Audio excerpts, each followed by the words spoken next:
نبی نے قدم کیا رکھا. یہ وہی حلیمہ سعدیہ ہے جن کے گھر میں ہفتوں چراغ نہیں جلا کرتا تھا، لیکن جس دن سے میرے نبی نے ان کے آنگن میں قدم رکھا ہے پوری قبیلے بنو سعد کی عورتوں میں چرچے ہونے لگے ہیں. آپس میں باتیں کیا کرتی تھی کہ اب حلیمہ سعدیہ کے پاس کون سی دولت لگ گئی ہے کہ رات و دن اس کے گھر میں چراغ جلا کرتا ہے، پوری رات اس کے گھر کا اجالا ختم نہیں ہوتا. ایک دن عورتوں نے کہا تھا حلیمہ کہا کیا کہ کچھ دن پہلے تیرے گھر کی غربت کا عالم یہ تھا کہ تیرے گھر میں چراغ نہیں جلتا تھا، لیکن اب ہے کہ ہم تو چراغ تھوڑی دیر جلاتے ہیں لیکن تیرے گھر کا چراغ ساری رات جلتا رہتا ہے. حلیمہ سعدیہ نے کہا تھا خواتین میں نے کوئی چراغ نہیں جلایا ہے، میں کوئی روشنی کا انتظام نہیں کرتی ہوں. عورتوں نے کہا تھا تعجب ہے حلیمہ، تیری دیواریں روشن رہتی ہے تو کہتی ہے چراغ نہیں جلاتی، تیرے گھر سے روشنی نکل کے چھن چھن کے پڑوس میں جایا کرتی ہے تو کہتی ہے چراغ نہیں جلاتی. کہا ہاں میں سچ کہتی ہوں، میں نے کوئی چراغ آج تک نہیں جلایا ہے. اللہ اکبر. ایک دن رات کا سناٹا آیا،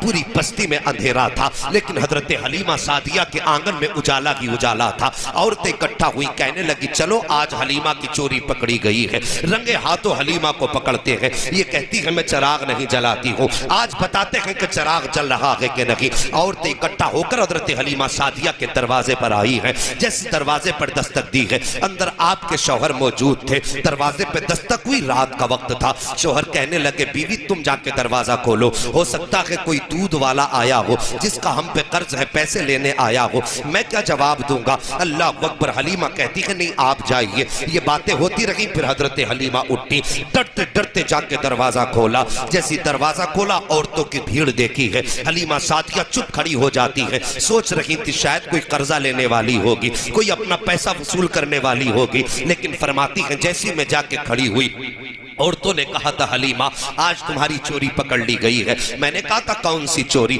فرماتی جب میں نے کہا نا کون سی چوری تو انہوں نے یہ کہا تھا کہ تم تو کہتی ہو کہ چراغ نہیں جلتا، آج ہم تمہارے گھر میں تمہیں چراغ دکھانے کے لیے آئے ہیں. حضرت حلیمہ سعدیہ کہتی اس وقت تک تو میں ڈرتی رہی جب تک انہوں نے یہ بات نہیں کہی تھی. جیسے انہوں نے یہ بات کہی ہے میرا ڈر ختم ہو گیا. اس کے بعد میں نے کہا ٹھیک ہے ایک خاتون اندر آئے باقی باہر رہ جائیں، دکھائیں میرے گھر میں چراغ کہاں ہے. ایک خاتون اندر آئی ہے، اس نے حلیمہ سعدیہ کے آنگن پہ نگاہ ڈالی ہے، کوئی چراغ نظر نہیں آیا. ہر طاق خالی ہے، الماری خالی ہے، دیوار پہ کوئی چراغ نظر نہیں آیا لیکن روشنی برابر ہو رہی ہے. اس نے حضرت حلیمہ سعدیہ کا چہرہ دیکھا اور دیکھنے کے بعد کہا تھا حلیمہ کوئی چراغ تو نظر نہیں آ رہا ہے لیکن روشنی بھی کم نظر نہیں آ رہی ہے، بتا تو صحیح یہ روشنی کیسی ہے. حضرت حلیمہ نے پھر ہاتھ پکڑا خاتون کا اور وہاں لائی جہاں میرے نبی پالنے میں لیٹے ہوئے ہیں.